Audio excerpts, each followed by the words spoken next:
Hello and welcome to a very hot, very humid, very sweaty Scotland rugby news brought to you by me, your host, Bruce Aitchison from Happiness Egg-Shaped, and my partner in crime, the man himself, Gavin Harper from Scotland Rugby News. Hello, sir. How are you?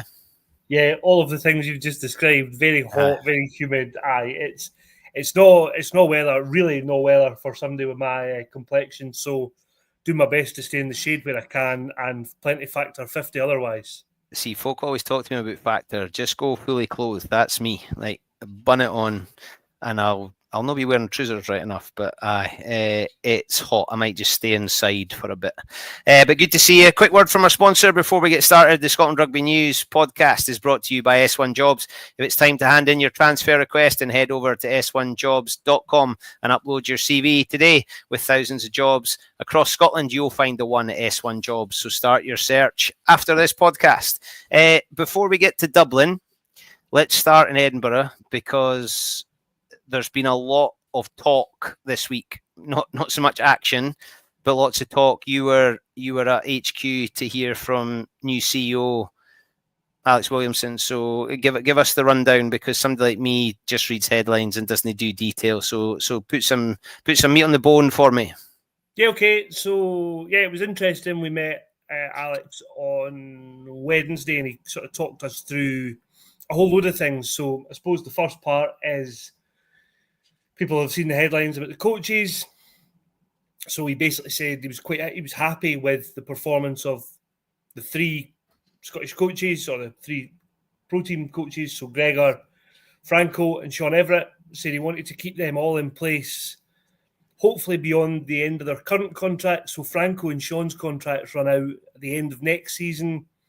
Gregor's contracted until the end of the Six Nations. And he basically said he would start conversations with Gregor while they're away on the summer tour about his future. But the one thing I would say that probably hasn't made headlines or made many pieces this week is that he was quite, when I asked him, he sort of said, well, I want to stress that it's a two-way street here, which to me felt like he was opening the door for Gregor to say, I might not want to stay. So I was concerned that we seemed to have passed the buck back to Gregor to make that decision. But certainly from a Scottish Rugby point of view, I don't think we'll get change anytime soon. So that was one thing. There was a bit of chat about the stadium. So currently, if anybody's seen the picture that's on the Scotland Rugby News site, there is no pitch. And they're actually moving the international pitch over towards the West Stand. So I think it was 3 metres, because the runoff towards the East Stand was apparently too close to the actual stand. So the idea is you move it over, it sort of solves a bit of problem for everybody. But I think they'll redesign in front of the West Stand. So obviously the running track was there for a long time, just to try and make it look a bit more. There was chat about other sports, talked about concerts. So one of the things that came up was that they've managed through the City Council to get an extension to their concerts license. So I think before they could have 3 concerts a year, and now the maximum they can have is 12.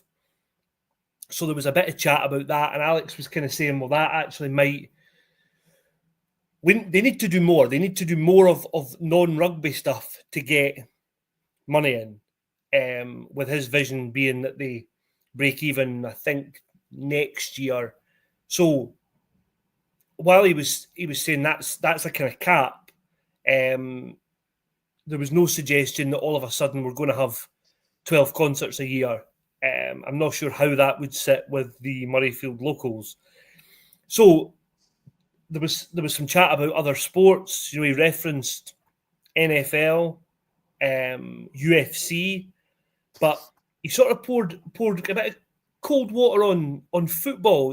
Man United have been at Murrayfield last 2 summers, and he said he sort of indicated that football maybe wasn't the way to go. So we'll wait and see what comes of that. They're investing in the stadium, so a part of that obviously is the pitch work, but other bits of it. People are inundating our comments with non-stop about comments about the toilets. So they're spending nearly £2 million on toilets. There was a 1.5 million on the pitch, I think, and so they were basically spending £6 million on the stadium. And yeah, there was loads to it. There's a piece on the site that kind of addresses all the main themes, but I think those are probably some of the headlines with a bit of detail. And he referenced David Nucifora a fair bit. Yes. So he basically indicated that David Nucifora would be going. He obviously signed a 2-year contract end of last year. So Alex Williamson doesn't expect David Nucifora to continue on beyond the end of that contract, and he said basically that he's already got an idea about how Scottish Rugby should move forward beyond Nucifora's kind of term. It was put to him, have you considered either Franco or Gregor? Now, obviously, Franco performed a sort of performance director role when he was in Italy, and it maybe seems like the logical step in some people's eyes, for Gregor to move upstairs. But it was quite interesting that he said he hadn't even considered that as an option. So he seems to be quite sure of the direction that they're going in. But I think that'll have to start. People have long notice periods, etc. So that'll have to start. You would hope before the end of this year. So yeah, we'll wait and see what comes of that. And talking of coaching, there's a bit of movement in Brian Eason's backroom team. Obviously, Fraser is heading away. Not so much, but Scott Lawson announced this week going to Bristol Bears Women as head coach, which looks like a really good move for him. Matt Banahan's away. Steve Shingler comes in with Ross Miller. So there's some musical chairs happening. Obviously, Fergus Pringle has gone up one. Scotty Lawson then moved up, but Scotty's going out. So there's a fair chunk of moves going on. Yeah, there is. And I think, look, we've moaned relentlessly about there not being enough opportunities for Scottish coaches to get sort of experience in full-time environments. But that has to be, in the women's game, I don't see that there's anything wrong with that. I think Scotty Lawson will do a good job at Bristol. There's obviously a lot of Scots there, so I think that relationship between him and the players, but also between him and the Scotland setup will be important.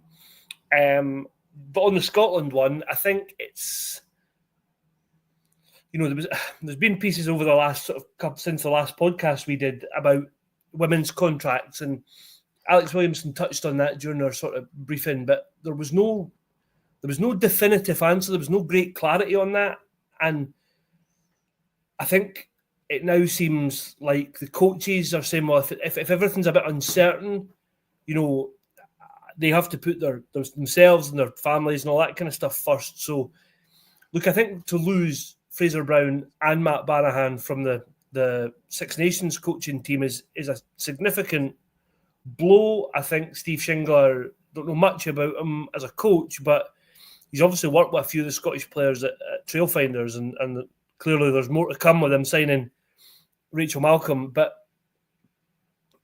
they're going to have work to do in a relatively, Ross Miller was with a squad in New Zealand at the last World Cup, but, you would like a bit, if we're talking about stability is the key here for the men's pro teams and the national team, well, now we've got instability and we are 2 months and change away from the start of a World Cup, and we're changing coaches. It's not great preparation for anybody.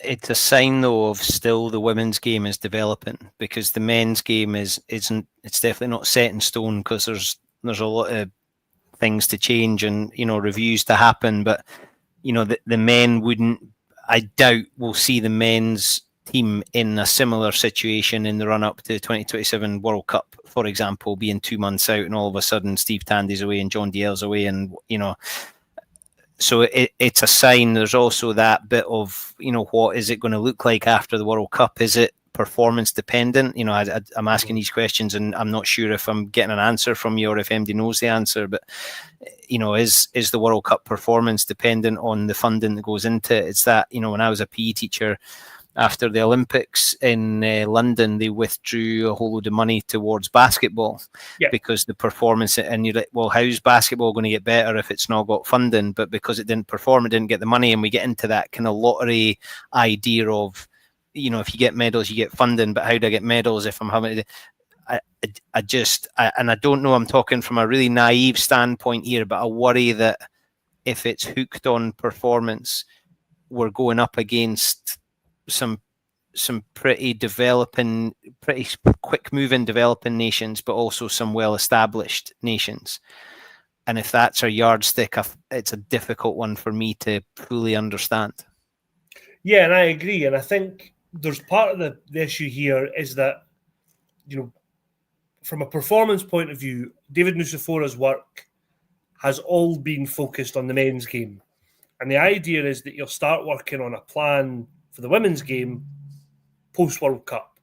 So it feels like the women's game has been pushed to the side a bit, left in limbo, and now we're maybe not sure where it all stands. I think you're right. We're up against some fast developing countries. I think Scotland have shown a lot of promise in the last sort of 2 years particularly, and I think to back out of that now would be a mistake. I think there was some chat from Alex about the ideal would be that Scottish Rugby are investing in all these players, and basically all of them are playing down south. So clearly, from a Scottish Rugby point of view, they want players to be playing up here. But that's going to take a significant level of investment, more than they are probably committing at the minute, because you would have 2 squads of fully professional players, or supplemented with some part-timers or whatever. So I don't know how that looks. If you need private investment, there was some chat about private investment for the stadium. Look, I don't think nobody's got the answers at the minute. Frustratingly, we didn't get them at Murrayfield the other day, and I think we're just going to have to wait and see for the time being how that plays out. But yeah, you're right. The women's game clearly is still developing, and you're right again that we wouldn't have this situation 2 months out before a men's World Cup. Rugby is still football. Can kind of rely on the people around them. By that, I mean the expectation of Scottish football clubs, obviously there's a couple of clubs who want to get into Europe, and I think that brings them some money, but realistically, success is how many more games can you get, and I don't really know how the finances work of anything. But most teams in Scotland survive on the people around them. Mm-hmm.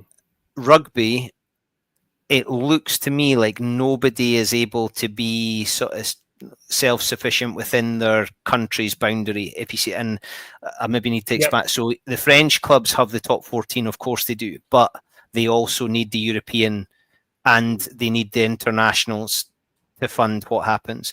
Scotland, we absolutely cannot go on our own, and to bring women up here to play for Edinburgh and Glasgow in a tournament that isn't making a lot of money in any respect through sponsorship or TV viewing figures or attendances.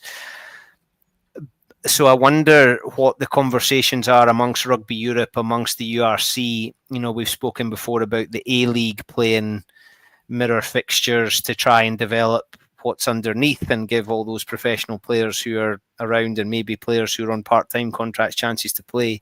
I wonder how deep we are in conversations with the women's game to have not even necessarily a URC, but in England look like they are kind of looking after themselves. But, if Edinburgh and Glasgow were to be added to a British league, where there's 3 Irish teams or 4 Irish teams, 2 Welsh teams, 2 Scottish teams, and the top 8, I don't know. I don't know. I'm thinking as I'm talking here, but I would love to be watching Rachel Malcolm playing for Glasgow Warriors against a back row that had, her Scotland teammates in it, a bit like we get with 1872 Cup. And I know we have games, but with the top tier players would be something I think people would want to go and watch. Yeah, and I think you're right. I think to your point, I think there are discussions. There maybe have been discussions about what does the Celtic Challenge look like and how can it evolve to allow that level of competition. I think maybe a year or two ago, Martin and I, the URC chief exec, had sort of touted the idea that he wanted every URC team to have a women's team within 3 or 4 years, but that looks like it's kind of progress on that stalled a bit. Look, I think, yeah, we'll need to wait and see, I think, is the answer, but I think they need to, there certainly needs to be some more answers around what the future looks like pretty soon. And let's make no bones about any of this. There's no money for anything we've just spoken about. We're plucking money out of trees at this stage. Just on a clarity point of view, it was really interesting yesterday. It was a guy back at Murrayfield talking to Kenny Murray, who's obviously picked his 20 squad for the World Cup, and he was saying that they still don't know if there's going to be relegation basically this year.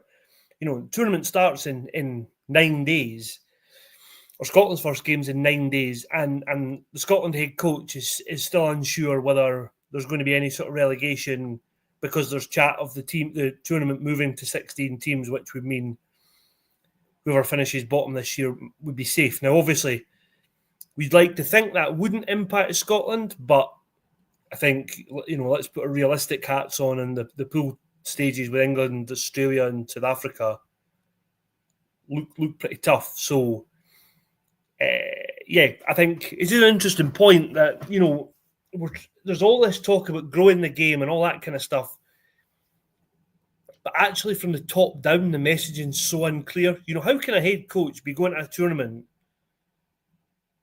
not knowing if his team might or might not be relegated from that chat? It's just, and I know it'll probably be sorted, but that's not good, is it?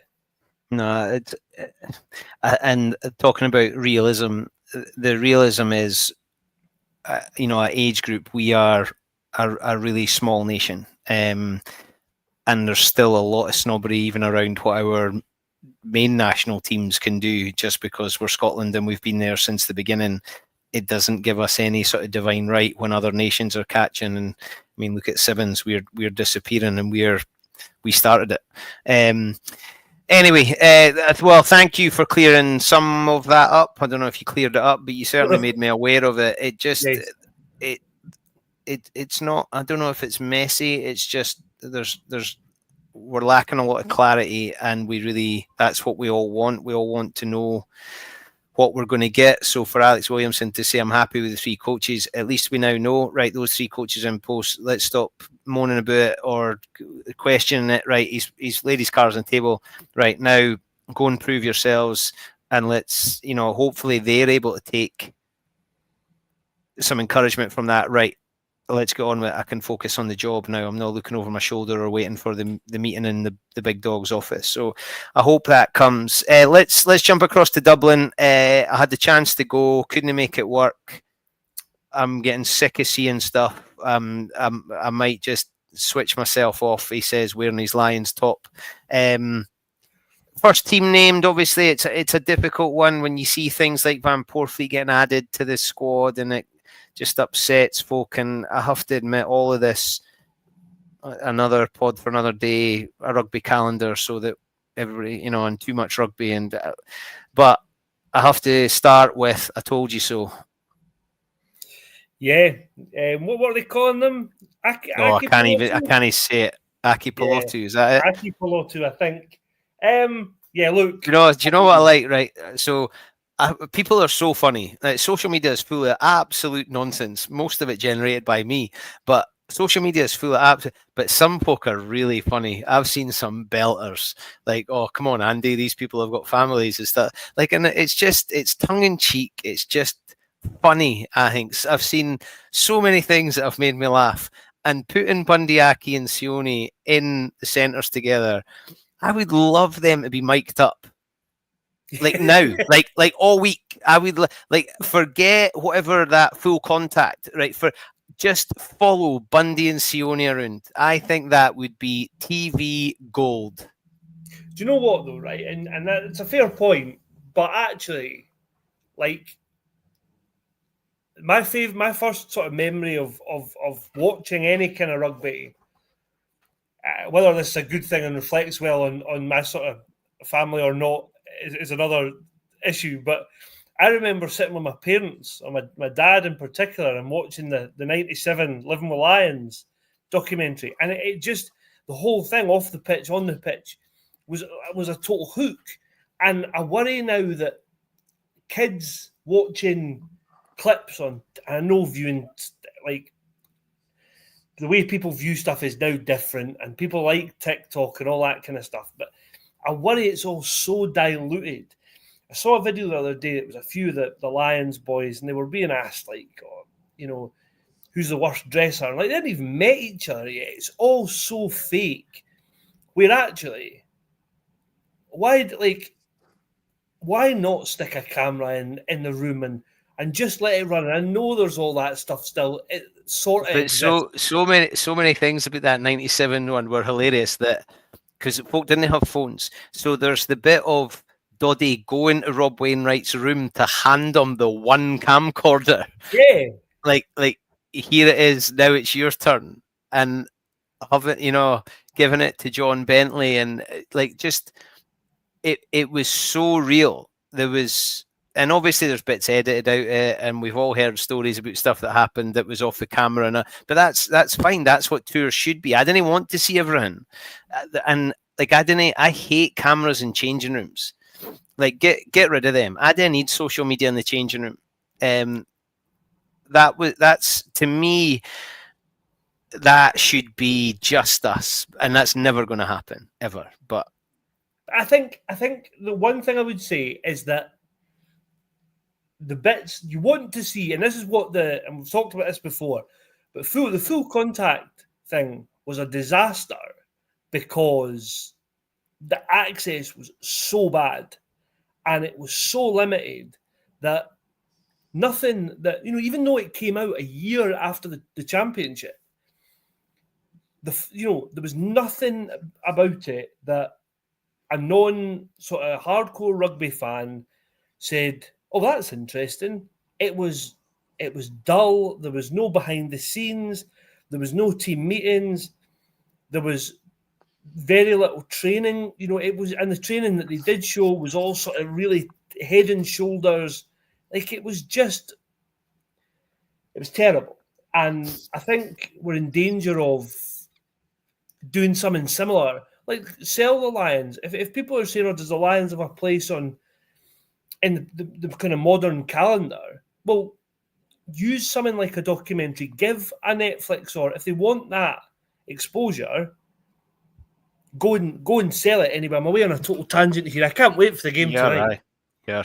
I like it though, because I totally agree. And the Lions is like, even other players I think are watching that, like, because the Lions is still, it's way above anything else. Like, and not many people, well, that's not true. You hear things like Sam Warburton, "Oh, I got given a Lions jersey and I wouldn't wear it because I wanted my own one," and yeah, but I put mine away too, and I never got to play for them, so, and nobody's bothered about that story. So there's like, it's such an extreme thing, and 97 saved everything. And there was one or two folk who tried to ruin it after that, but 97 is still, everybody still talks about that. Everybody still talks about it because it was because of that DVD, that VHS. Like, I had it on VHS, then I had it on DVD, and now I think you can access it. Or I don't know who streams it, but I think you maybe have to pay for it on streaming. But that should be part of, right, you've been selected for the Lions. Here's the link. Watch this. This is what it means. Bruce, if anybody wants to watch, if you've got a couple hours spare before the game tonight, Living with Lions, I think it's 2.5 or 3 hours. It's on YouTube. I found it the other week and I watched. And like, there's a bit, the classic, like the two sort of classic. Some of it's not aged well and wouldn't get now. But yes, of its time, an interesting watch. But like the two classic Doddy moments that spring to my mind are the mistaken identity when they're being given some sort of media training, and when they basically have to break him the news that he's out the tour. Now, a total polar emotions, but like to have that access and to see the sort of behind the scenes funny moment, and then the crushing disappointment of him. It was so the mistaken identity bit is just, it was classic Doddy Weir, and it wasn't scripted, and he didn't know it was coming. It wasn't like you see the players coming in for the training pitch and it's like you walk that way if they like chocolate and that way if they prefer crisps. Yeah, exactly. Doddy was able to be himself, and he had he had his peers in absolute stitches. But that's the kind of humour that we all absolutely love when we're in it, miss when we're out of it, and crave all the time. Like we just, I would give anything for that changing room tour mentality. It's the greatest, and it's not many other sports can. People go away and they play overseas, but very few tour like rugby. Cricket is probably the closest. Yeah. But for these boys to go away, what are they getting, 10 grand or whatever? Like, I don't know. I think a lot of folk would go for free. Zero on the end of that. Oh, is it? But I think some of them would go for free. Yeah, I mean, some definitely wouldn't, but some definitely would. No, look, it's such an amazing, and for Pollock to be going as a boy, for Finn Smith and with family history there to be going. There's so much, Maro Itoje to be captain is another sign of not even rugby having to try to be inclusive, but just look, this is what it is. He's a great human. He's a great player. You're our captain. I just think there's so much to be really excited about, but then it just sometimes misses it by trying too hard or being too commercial, or just let them all come together and really go. Because I think Andy Farrell gets it. I think he gets it. Yeah, I think he does, and I think listening to some of what he said, I think it'll be of that mind that if you play on a Wednesday night, once the game's done, by all means, have a few beers on the Wednesday night, but come 10 o'clock, 11 o'clock on the Thursday morning, we need you to be helping the Saturday team. And I think we can talk through the faults of 2005, but I think the Lions have recovered a bit from that. I think we're now back at the Lions. 2021 was, let's be honest, I'm not convinced that tour should have happened. And for the players that went, I think, yeah, they got a Lions cap and all that. But, you look at the 5 or 6 Scottish guys who are now not involved this time, and they might not ever get the experience. Most of them won't get the experience of a real Lions tour. From that point of view, it's gutting, obviously, that Xander can't be there this time. I hope that he gets the chance to have that experience, because on the day the squad was announced, the first thing he talked about was, I can't wait for there to be fans there.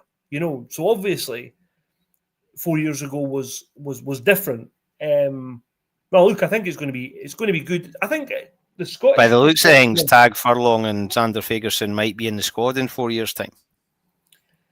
The tight head cupboard is looking pretty bare.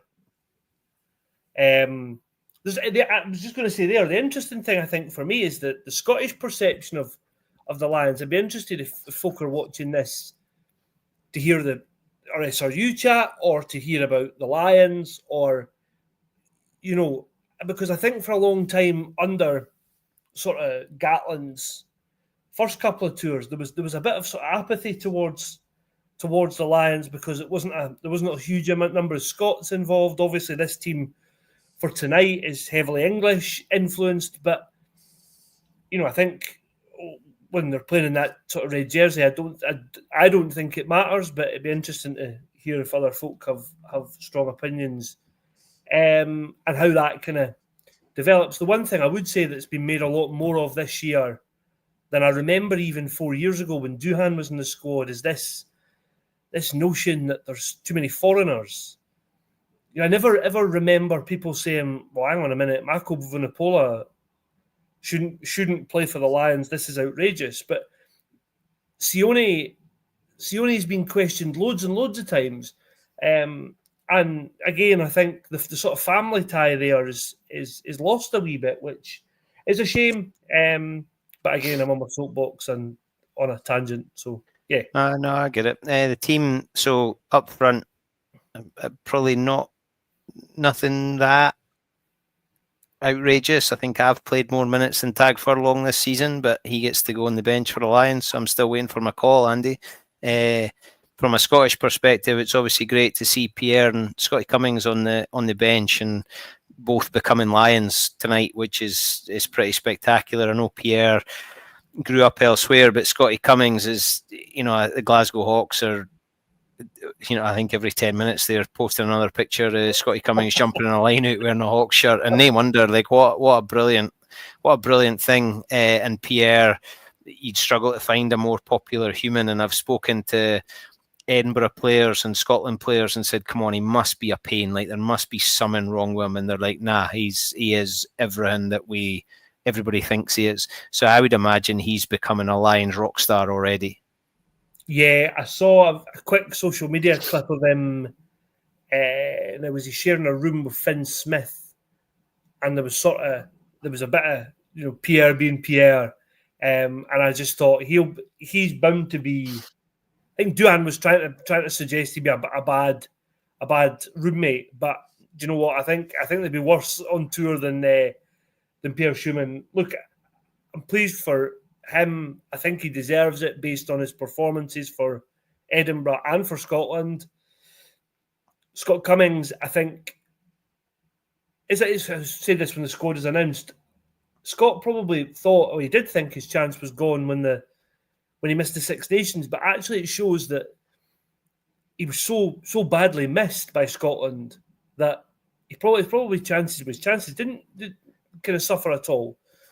And we can't answer this, or I don't think we can answer this, but I do wonder if that's helped having John Dalziel on the coaching team. Yeah, I mean, I think let's be honest, I think it probably has. It certainly won't have done him any harm. He gets a fair bit of stick for being kind of John Dalziel's golden boy at Scotland training sessions, and they've gone right through from 20s to Glasgow to Scotland. So yeah, John Dalziel knows Scott well, and I think that'll definitely have helped. I think just on that, he's on the bench obviously tonight, but you look at the starting second row. Maro's going to play in the tests because he's captain. Tagburn's something so unique that I think if that was your starting pair, you'd probably say, yeah, fair enough. That's fine. But if Scott Cummings can get himself on the bench and be that real impact, there's no reason why not. I think he'll become a test Lion. I think with the attrition of forwards, I think Scotty Cummings will be a test Lion. I think there's a lot to happen between now and the first. Well, there's not a lot to happen, but who knows how he's showing up in training? Who knows how the rest of them are faring? Who knows how the game's going to go? I think Cummings against Australia in a Lions team, a bit like Duhan, I think if we don't see the best of these Scotland players playing for the Lions, then maybe they're not as good as we thought they were. I think the opposite is where it'll become interesting if we see these players hit new levels that we've not seen them play at for Scotland before. People will say, well, how have they achieved that in a... People might. I would be happy with that because my Totally. my take on that would be right now. Come back and, like Sean Lanine said, let's win a Grand Slam next year. In fact, Gavin Hastings told me that as well. So there's two who reckon put your money on Scotland winning a Grand Slam next year. Now both of them could potentially be sectioned under some kind of act, but I do love the thought that by going away with the Lions, you hear Lions of yesteryear saying, we actually realise we're fitter than them, we're as good as them, if no better than them. That we've got this small country syndrome, and people like us sometimes maybe having a crack, but actually, Sione, I don't think it's too far wrong to say most people would say Sione is a world-class centre. Yep. Most people that I reckon more than 50% of rugby people would say Finn Russell's the best 10 in the world. I reckon, I'm not sticking Scotty, but Scotty Cummings is. I don't think MD's going. He shouldn't be there on a Lions tour. Pierre Schumann, I think, has got a chance to show as a loose head how good he is. Both technically in his set piece work, but the way he carries the ball, and he's a busy loose head. I think there's a chance for him to show. Hugh Jones, Blair Kinghorn, like to see Blair back playing in the semi-final. I hope he tears it up. I hope they what an opportunity. Like Blair Kinghorn's another one. He is very, very good, and he's shown because of where he's gone in the club, he is as good, if not better, than anything else. For him to go down to Australia, I really hope he's the test 15. Yeah, and I think the fact that, you look at some of the players playing in France, Kyle Sinclair would have been probably an option once Sander got injured, Ben White, Jack Willis, none of them have made it. And I think, part of the reason, particularly the Jack Willis one, is there's a 50-50, somebody like a Jack Morgan or a Van der Fleer or Curry. But you've got this cloud hanging over Willis that he wouldn't be available for the first couple of weeks of the tour, given Toulouse might get to the final. The fact that Blair's in that squad suggests they think he's worth taking that risk on, and for me, that shows already that he must be, right towards the top of the list of potential back, and he could play in a test series on the wing. He's obviously playing on the wing for Toulouse tonight, so yeah, that wouldn't surprise me. Two things, Gary's. So it was Tommy Freeman that Schumann was rooming with. So I've just mixed up my Northampton backs there. Good on you, Gary. Hold him to account. Didn't he? Good lad, Gary. Me and Gary could be pals. Right. And then this one, Ben White. So I think there's a piece on the site that sort of explained this. But because Toulon are in the top 14 semi-finals, Ben White wouldn't have been available to go into the Lions camp this week. I'd like to think if Jameson Gibson Park picks up an injury and they're looking for somebody to actually go on the tour, you'd hope Ben White was above George Horn. Well, yeah. I mean, I said to you before we came on, I think George Horn's a better rugby player than Jack Van Poortvliet. So I know there's a bit. I think I've spoken about this before. I think Ben Spencer is an unbelievable rugby player, and he's a leader. And I think if you're looking for, we talked a lot about this. This is going to be the continuity podcast, but we talked about continuity. If you look at partnerships, at least he plays every week with Finn. I know Finn's not playing tonight, but get the guy in and give him that shot. And if not, he can go back with England. I think Van Poortvliet's had an okay season, but he's not. I don't think he's a sort of stick-on international starter. So I found that one strange, and I would like to think that Ben White was there at some point if there is an injury. I think the fact, obviously, Scotland are close also helps. But I think it's an interesting looking team, and I think we were talking before about Finn Smith and Marcus Smith. And, Sione and Bundyaki might give the impression it's going to be pretty direct. I reckon if Sione's not put in more space than he's potentially ever been put in, I'll be really surprised. I would have loved to have seen Finn Russell playing with them, because I think that, and Finn Smith's a fabulous rugby player. But I would love to have seen Finn Russell using them, and you've then got two pretty big lads in Freeman and Duan on the ding-a-lings, which is also quite frightening. But I wonder with Marcus Smith, I wonder how often we're going to find him at first receiver after first phase is gone, and maybe that New Zealand style of your 10 takes care of everything on the near side and your 15 takes care of everything around the corner, and splitting the pitch almost in two, either side a breakdown. I think that might imply it's going to be a really quick game. Yeah, I think, look, this is obviously the first time we'll get a look at them, and I think we'll probably see how much of that Ireland style they bring. But if you look at, as you say, if you look at the players they've picked, both Smiths are playmakers. Blair Kinghorn does that job for Scotland. Hugo Keenan steps into that sort of second receiver with Ireland. I think there's certainly an element of it. It will be that. I think the other thing is it's a big old backline outside of 10 and 15. So they'll look to use that. But like we were talking before about it being sort of one-dimensional midfield, and that's harsh from me on Sione, because he's much more than sort of crash bang wallop. Like, he's got that short kicking game. Yep. His passing game's really, really good. Like, actually, this needs to be an option, because if you talked about Hugh Jones, I'm worried.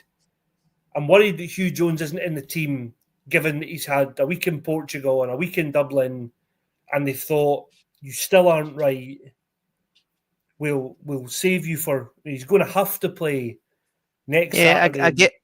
I get what you mean, but there's potentially a luxury there of why would you play him if he's not full blown? And it'll be interesting to see before the game if he's one of the ones stripped and helping the squad get ready to play. And that's what I mean about my earlier point. There's not actually a lot of time between now and a test to show. No. I'm not convinced, although I called it and I said I would love to see it, and now tonight I'm getting to see Aki and Sione play together. I'm not convinced that's what he's going to go for in the test, but it would be fun. No, I don't think. I think it has to be on the table. I think he needs to know that it works or doesn't work. The Hugh Jones point, I think Franco said a few weeks ago he was going to have to manage this Achilles problem. And I think I talked about this last week, but I want to repeat myself, because a Lions tour is not a place to be managing an injury when you're going to, at some point, you're going to have to play Wednesday and then back up Saturday, or play Saturday, back up Wednesday. And regardless of selection, if you're not in the team for either of those, you're going to have to train, because they need bodies on the field. So, yeah, that one concerns me. I hope he comes through and he lasts the duration, and it's Finn, Sione, and Hugh at the end of the tour in the midfield. I'm less confident of that being the case now than I probably was 6 weeks ago. Yeah, no, I get that. I saw a stat on somebody else's Facebook today saying in 12 years, no Lion has played more minutes in a single tour than Duan van der Merwe, which is, I'm not really sure what that all says. And, it's different being on the wing than it is being in the front row, because you only play for 50 minutes or half an hour, depending. But that's pretty important. And looking ahead, I don't know. I kind of make up my mind. I go between James Lowe starting because he's Irish and he offers a kick, and he's a big physical specimen himself, and Duan starting on that left wing, and obviously James Lowe is Irish and Andy Farrell knows him inside out. So yeah, I wonder. And he's getting to play potentially 80 minutes tonight. You would think maybe Hansen comes in at 15 for Marcus Smith to go to 10. Daly maybe comes into the centre. I don't know. Maybe he does come onto the wing for Duan. There's a bit of flexibility there. yeah, I think I think one of the things will be, let's hope, this will be Duhan's first game for a long time, so they might not want to take the risk of him playing 80 minutes, and Matt Hansen's not played for a while, so that might be one that they feel they can kind of get the two of them through. Elliot Daly obviously gives you supreme cover just about everywhere else, so they'd be covered from that point of view. I think the stat about his minutes is interesting because he's involved in when he might not carry the ball as regularly as a back row or a 12, but when he does, he's so regularly sort of beating two or three players that to have kind of suited up probably two or three games in a row, because there was a few sort of COVID affected games in 21. I think is pretty impressive. I think one of the other things, we talked about the centres, and again, we've maybe sort of all pigeonholed ourselves into this idea that it's Duhan or James Lowe. I think at some point we have to see them both. We need to see, James Lowe's left boot probably means he stays on the left. Could Duhan switch over and play on the other side and just give them something completely different? And they could go with two big wingers. I think Freeman, for me at the minute, is stick on. But again, and this is where a Lions tour I think is different, because you're already thinking about, okay, well, what if there's an injury? Again, if Hugh Jones is a problem, well, Tommy Freeman could be an option in the midfield. Elliot Daly's obviously that as well. So there's so much flexibility about that backline that. But I think again, yeah, at some point I would like to think we'd see James Lowe and Duhan on the pitch together. That could be a really big, scary backline. Both Welshmen in the squad, which I think is a smart move in lots of ways. That back row, Curry, Morgan, Earl, that's physical, maybe polite, obvious way to put it. That's pretty brutal. And then you bring on Pollock.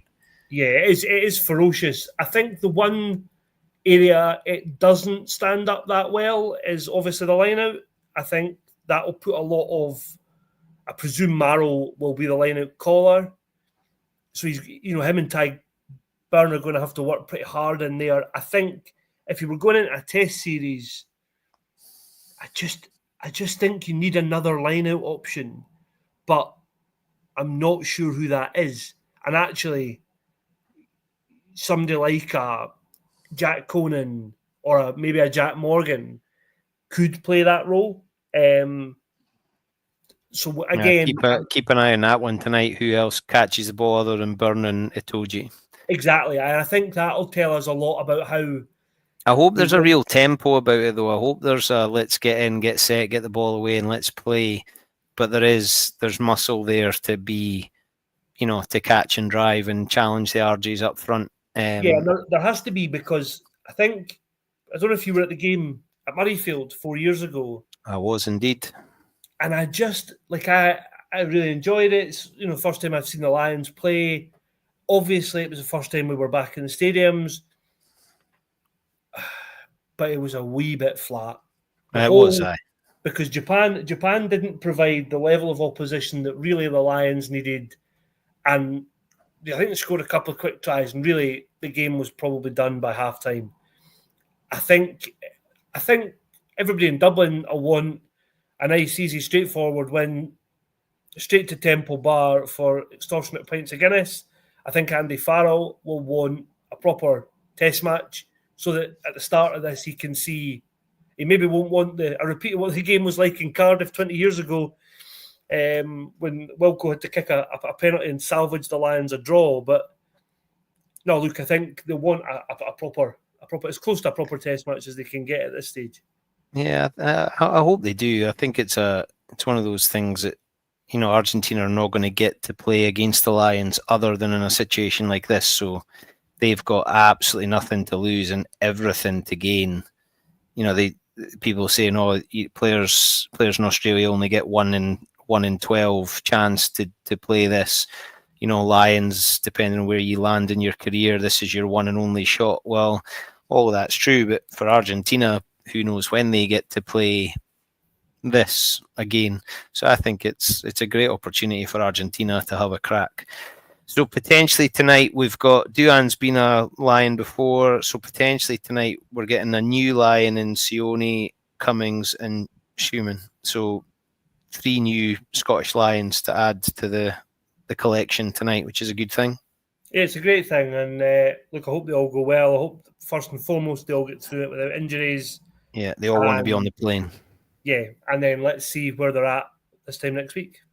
Oh, class. Okay. Great to speak to you, fella. Lots to look forward to. When does the rugby season finish? When the next one starts. Yeah, doesn't it just? Okay, big man. Enjoy. Speak to you soon. Quick word from our sponsor. Scotland Rugby News podcast is brought to you by S1 Jobs. If it's time to hand in your transfer request, and head over to s1jobs.com right now and upload your CV. There are thousands of jobs across Scotland, and you can find the one for you at S1 Jobs. So get searching. Cheers, big fella. Come on, the Lions.